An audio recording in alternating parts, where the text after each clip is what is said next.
Consider the following table. Which of the following choices represents the same relationship as demonstrated in this table? First, looking at answer choice A, we can immediately eliminate this option because the shape of the graph is not linear. It is a U shape like this. Anything that looks like this, this, or this that you may see on your test, you can always immediately eliminate because none of these types of graphs are covered in this subject material and none of them are linear. But if you wanted to be absolutely sure, 100% sure, you could try some of these points on the graph and see if they work. If we take this point in particular, over 2 would be about here.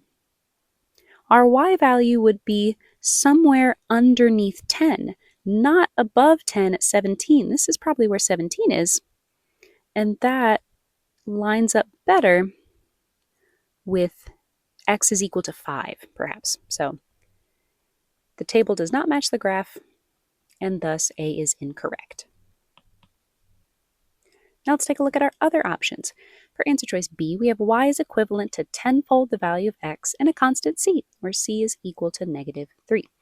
Let's write this out in terms of an equation. We have y is equivalent to 10-fold the value of x, or 10 times x, and this can be tricky. And is a word in math that means to add. So we are going to add a constant c, which in this case is equal to -3. So we'll rewrite that as 10x minus 3. Now that we have an equation, we can try each of these values and see if they all create true statements. And if they do, we have our correct answer.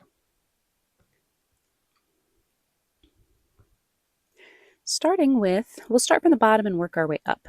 So we will start with 97 is equal to y, and that's equal to 10 times 10 minus 3. 10 times 10 will give us 100, minus 3 does indeed give us 97. So far, so good. We will keep going. This time we're going to have 17 and 2. So we'll have 17 is equal to 10 times 2 minus 3. 10 times 2 will give us 20 minus 3, which will indeed equal 17.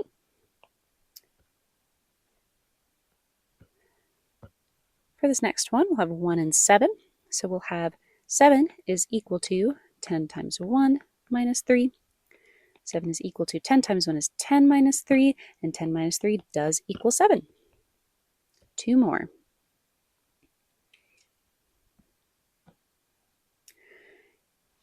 For this next one, we'll have 2 is equal to 10 times 0.5, or 1/2, minus 3.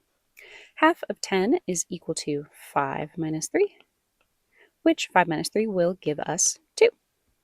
So it's looking like this is the correct answer, but we'll check that last one just to be absolutely sure. And this one's going to be the trickiest of all because we're dealing with 2 different decimals. So we will have -0.5 is equal to 10 times 0.25 minus 3. In this case, it might be helpful to think of these in fraction form at first and then go back to decimal form. So let's rewrite this as -1/2 is equal to 10 times 1/4 minus 3.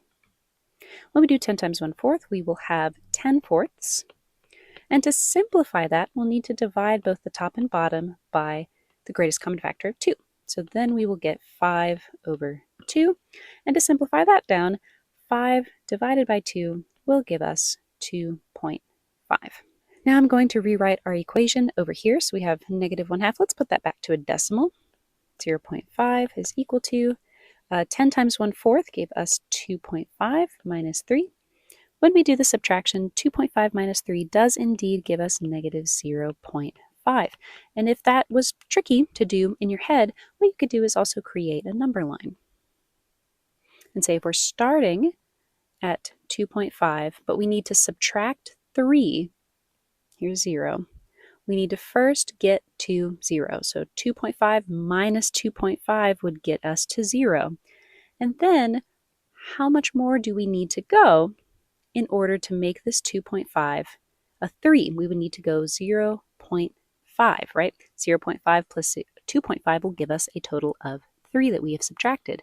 So our point here that we land at is going to be 0.5 in the opposite direction of 0, to the left-hand side of 0, making it negative 0.5. That makes B our correct answer, and at that point you can mark B and move on with the rest of the test, but for the sake of the video, I will show you why C is incorrect. Before we look at answer choice C, answer choice D is also incorrect because it isn't none of the above. We do have one correct answer. So now let's take a look at answer choice C.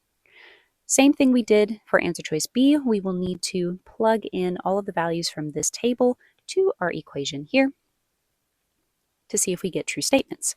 Let's start with the first set of points. So we'll set y equal to negative 97, and that is equal to 10 times negative 10 minus 3.